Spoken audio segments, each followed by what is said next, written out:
Τεχνική με φυσικά υλικά. Δημιουργώντας με φυσικά υλικά. Ετοιμαστείτε για μια βόλτα. Φορέστε τα κατάλληλα ρούχα και υποδήματα. Πάρτε μαζί σας πόσιμο νερό και ένα καλάθι ή μια τσάντα για τα υλικά. Περπατήστε στην ησυχία. Παρατηρήστε το σώμα και την αναπνοή σας. Αναγνωρίστε πώς αισθάνεστε. Παρατηρήστε τη διάθεσή σας αυτή τη στιγμή.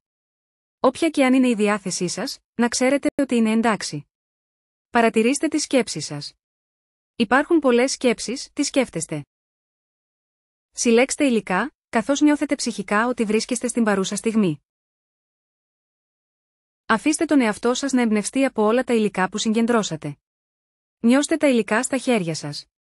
Εστιάστε στο πώς αισθάνεστε τα υλικά στα χέρια σας, τα χρώματα, τα σχήματα κτλ. Χρησιμοποιήστε τα φυσικά υλικά που συλλέξατε για να δημιουργήσετε. Παρατηρήστε πώς αισθάνεστε όταν εργάζεστε πάνω στη δημιουργία σας. Εύχομαι να βοήθησε να χαλαρώσετε το σώμα και να ηρεμήσετε τις σκέψεις σας.